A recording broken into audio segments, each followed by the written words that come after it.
membahas sesuai dengan janji saya, yaitu mengenai bagaimana cara menarik trendline, gitu ya, cara menghubungkan trendline dari satu swing ke swing yang lain. Namun sebelum ke arah sana, kita harus memahami dulu yang dikatakan swing dalam dot theory. Nah, dalam dot theory ini, saya tidak akan membahas secara keseluruhan, saya hanya akan mengambil beberapa bagian saja. Oke, bagian yang akan kita ambil adalah pengertian yang dikatakan swing itu apa, swing high, swing low. High itu kalau di atas, low itu kalau swingnya terjadi di bawah. Lalu kita akan membahas masalah gerakan-gerakan dari chart, yaitu primary dan secondary. Itu yang akan kita ambil ya. Yang pertama, kita akan bahas apa itu dikatakan swing. Swing itu ketika misalkan ada pergerakan ya ke atas, misalkan gitu kan. Ini anggaplah ini adalah candle atau bar chart ya. Dia lagi naik ke atas gitu ya. Gitu. Kemudian dalam perjalanan ada kok ini warnanya beda. Sebentar, saya hapus dulu ya.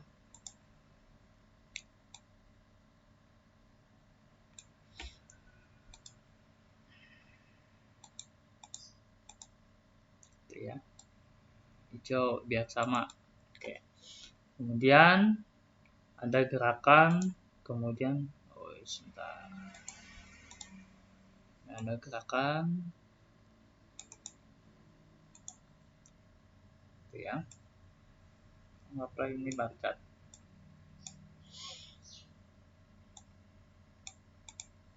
Nah, dikatakan swing adalah ketika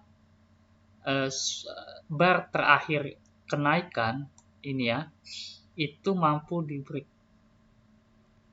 Oke, ini bar naik ke atas terakhir, kemudian ada bar ke bawah gitu kan, dan ini ujungnya ini sudah dilampaui atau sudah di break sama candle merah ini. Artinya ini merupakan swing high. Valid dikatakan swing high. Candle ke sini. Itu ya, swing high. Kenapa dikatakan swing high? Karena posisi dia adalah ada di atas. Gitu ya. Dia lagi posisi naik. Oke. Sebaliknya, kalau misalkan ini ada perjalanan bar chart gitu ya, dia sedang gerakannya itu sedang ke bawah gitu ya, itu sedang ke bawah. Kemudian pada candle berikutnya, siapa ini ya,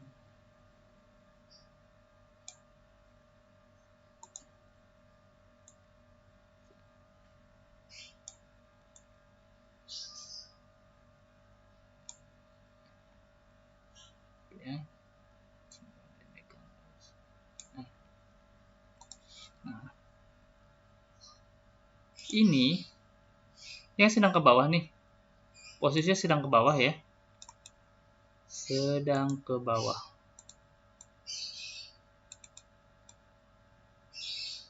Oke, ini sedang mengarah ke bawah. Nah, candle terakhir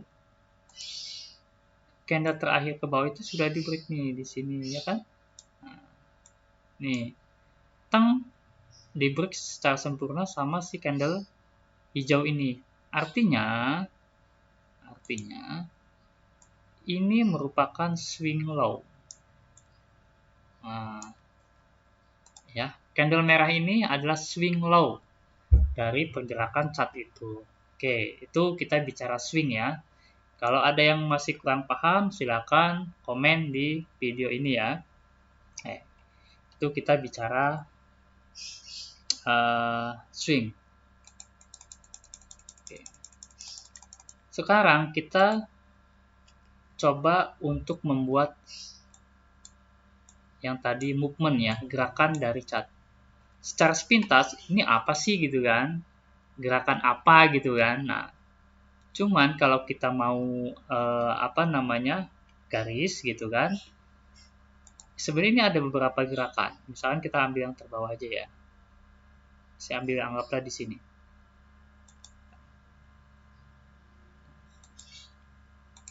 Itu ya. Lalu ini gerakan sini. Nah, saya kasih warna hitam biar ada perbedaan. Yang panjang ini namanya primary. Sedangkan yang lebih pendek dari gerakan ini namanya secondary, gitu kan? Atau retracement atau secondary reaction, gitu kan? Nah, kenapa saya ambil swingnya itu yang di sini? Nah, ini ya, kita perhatikan yang ini. Kalau terjadi swing deretan candle seperti ini, maka ini kan hampir rata-rata sama nih, tidak seperti tadi yang contoh yang kita gambar. Maka ambil ya titik yang paling tinggi dari gerakan ini. Ini dinamakan base, gitu kan? Gitu. Makanya kita hubungkan di sini. Bawahnya ini sesuai dengan tadi teori kita. Ini kita ambil di sini. Kenapa? Perhatikan candle merah ini. Ya. Di sini dia sudah di break nih, ya kan? Set, gitu kan? Sama candle hijau ini. Dia di break, dia tutup di sini, artinya ini sudah menjadi swing low secara sempurna. Jadi ini sudah menjadikan sebagai referensi kita untuk menghubungkan trendline.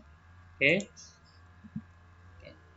Lalu dalam perjalanannya, perhatikan candle hijau ini dan candle merah. Ini sebenarnya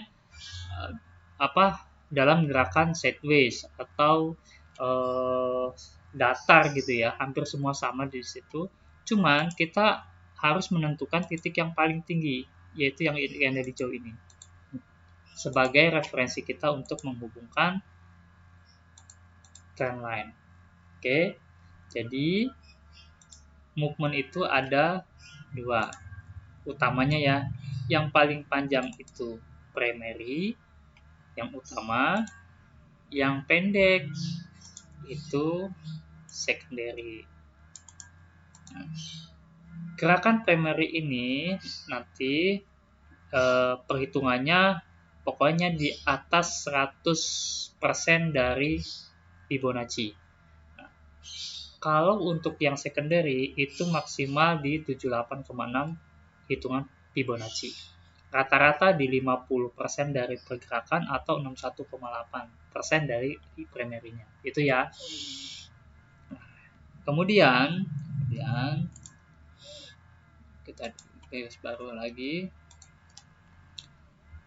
Tren itu, oke. Ini kan tadi kita udah mengetahui ya, udah mengetahui gimana caranya menentukan swing, kita udah tahu caranya menentukan atau menghubungkan garis trendline. Oke. Itu yang kedua. Yang ketiga, kita bicara tren.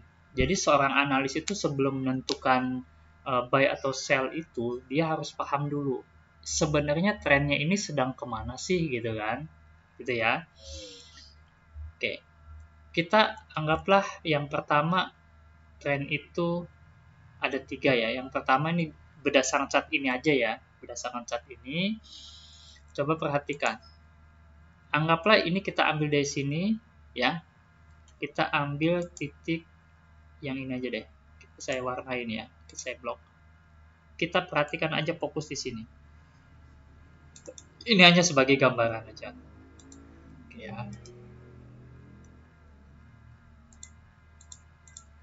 Fokus di yang saya kotakin. Coba secara kasat mata, ini gerakannya menurun ke atas atau naik ya, atau dia sideways, flat. Ya. Pasti semuanya sama jawabannya, bahwa gerakan ini sedang menurun. Alias istilah di technical itu bearish atau bear gitu ya, ke bawah. Ya, paham ya? Jadi, kalau kita sudah mengetahui bahwa trennya bear gitu kan atau ke bawah, kita harus mencari posisi untuk masuk ke market itu posisi sell, jangan buy. Kenapa? Karena trennya itu sedang bear. Kalau kita mengambil posisi sell, karena trennya sedang bearish atau turun, maka kita mencari posisi sell. Jika kita mengambil sebaliknya, misalkan kita mau ngambil buy, maka kita melawan arus atau melawan tren. Itu sangat berbahaya. Bisa terseret-seret, bisa ujung-ujungnya margin call gitu ya. Itu tujuan kenapa kita harus mengetahui tren. Oke, ini yang pertama. Bahwa tren itu ke bawah atau downtrend, istilahnya bisa juga bicara bearish. Oke. Lalu kita perhatikan kotak ini. Set gitu ya.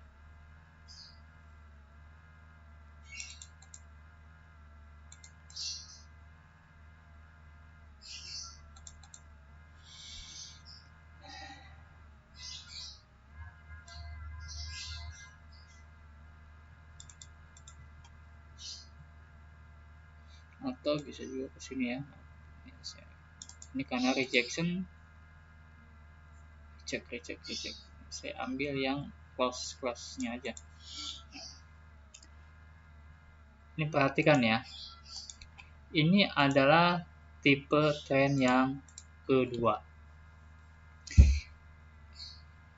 Yang kedua adalah istilahnya flat gitu ya. Base gitu, dia ranging, dia tidak naik atau tidak turun. Kenapa? Ketika dia sentuh ke sini, dia langsung drop atau reject gitu ya, patah-patah. Ketika nyampe sini, dia naik, belum sampai dia turun lagi. Nah, ini dikatakan flat gitu ya. Jadi kalau dalam kondisi ini sebaiknya kita no trade, kita wait and see dulu sampai dia nge-break apa ke atas atau ke bawah gitu ya. Nih, ketika ini udah di break sama candle merah ini impulsif ya gitu ya. Ini kita udah posisi untuk sell gitu kan. Atau misalkan kita ketika kita geser ke sini ternyata di sini ada juga nih, sebenarnya bisa sampai sini nih. Nih. Flatnya itu bisa sampai sini nih. Gitu ya. Bayangin gitu kan. Ketemu garis ini dia reject turun. Belum sampai dia naik lagi. Patah-patah gerakannya. Kalau di sini diikutin, akun kita bisa habis nih. Sampai sini dia naik, belum nyampe ini udah turun lagi, naik lagi gitu ya. Nah, ini namanya flat atau datar atau no trend lah bahasanya gitu. Sideways gitu ya. Kalau dalam posisi kayak gini sebaiknya kita wait and see sampai dengan tren itu kembali kepada trennya gitu kan, gerakan. Apa dia break ke atas berarti uptrend atau ke bawah dia downtrend gitu ya. Ini yang kedua. Yang ketiga, nah kita cari lagi nih. Ya. Tren itu yang ketiga adalah kita perhatikan yang ini. Ini hanya sebagai contoh. Perhatikan yang saya kotakin.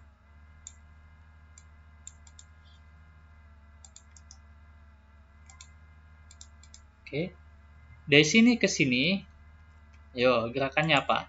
Naik ya, atau istilahnya bullish atau uptrend lah bahasanya gitu ya. Kalau di majornya, gitu ya. Ini gerakannya naik, gitu ya. Clear ya. Maka ketika kita tahu gerakannya ini naik, sedapat mungkin dan harus wajib hukumnya kita open posisi, cari posisi untuk buy. Jangan kebalikannya. Ketika tren itu naik, kita harus cari posisi buy. Gitu. Jangan sell, bahaya. Oke ya, itu tren. Oke. Jadi kita ulang bahwa tren itu ada 3, uptrend atau bullish, sideways, dan downtrend atau bearish. Gitu kan.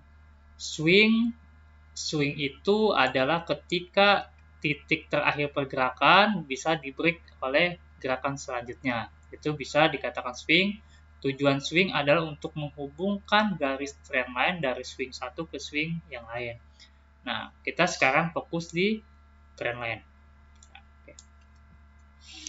Tujuan trend line adalah selain satu tadi untuk mengetahui arah pergerakan atau tren yang sedang berlangsung, apakah uptrend, downtrend, atau sideways. Itu yang pertama tujuannya. Yang kedua, tujuan dari kita menggambar tren adalah untuk mengetahui kekuatan dari tren itu, gitu ya, kekuatan dari tren. Sebenarnya ini tren yang sedang terjadi ini, trennya sedang lemah, kuat, gitu ya, kuat atau lemah nih, gitu kan? Oke, di mana kita melihat tren itu kuat atau lemah? Ingat, ini lingkaran, ya, paham dong ini lingkaran. Kita bagi 4. Set.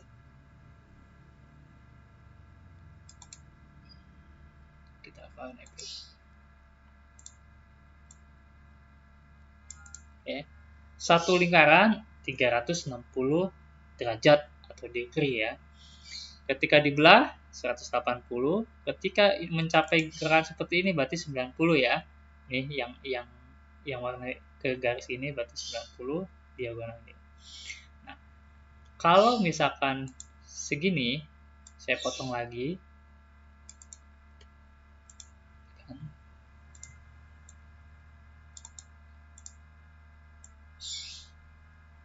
Ini 90, gitu kan? Paham ya? Oke. Kalau kita bagi 2, berarti jadi gini nih.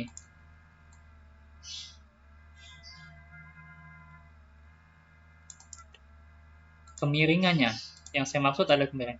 Kalau kemiringannya ada seperti ini, berarti dia 45 derajat. Oke ya? Paham ya? Up. Oke, kita kembali ke chart. Ketika kita menggaris tren set gitu ya,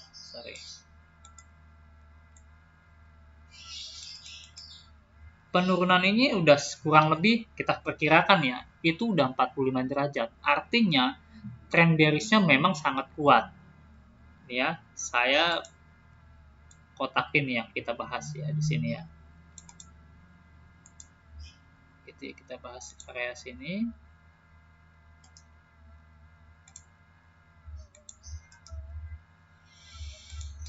Nah, yang saya apalagi kalau kita coba evaluasi lagi. Nah, ini bisa 60 up gitu ya. 60 degree, artinya memang tren itu bearishnya sangat kuat. Oke ya, penurunannya sangat kuat. Jadi sedapat mungkin kita untuk mencari posisi sell. Di mana yang tepat untuk cari sell? Nah, itu nanti kita bahas di strategi selanjutnya ya, di video-video selanjutnya. Jadi jangan lupa tuh di subscribe sama loncengnya ya. Jadi setiap ada notifikasi bisa langsung diupdate video dari saya. Oke. Yang kedua tadi tujuan atau fungsi dari trendline adalah untuk mengukur kekuatan dari gerakan si harga itu sendiri ya. Oke ya. Itu. Nah, sebenarnya tujuan ketiga dengan kita menggaris garis trendline, jadi nanti pada akhirnya akan membentuk sebuah pattern atau pola gitu kan. Contoh misalkan ini, kalau kita mau ngambil seperti ini adalah pattern, namanya Hu pattern, apa cangkul ya, cangkul Hu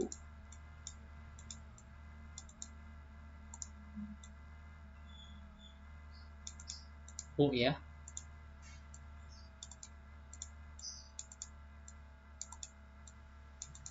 Itu ya bahasa Inggris ya, Hu pattern, pola cangkul. Pola cangkul artinya primary dan secondary. Dan ini akan berulang. Oke. Gerakan itu yang harus kita pahami, gerakan itu setelah primary dia secondary.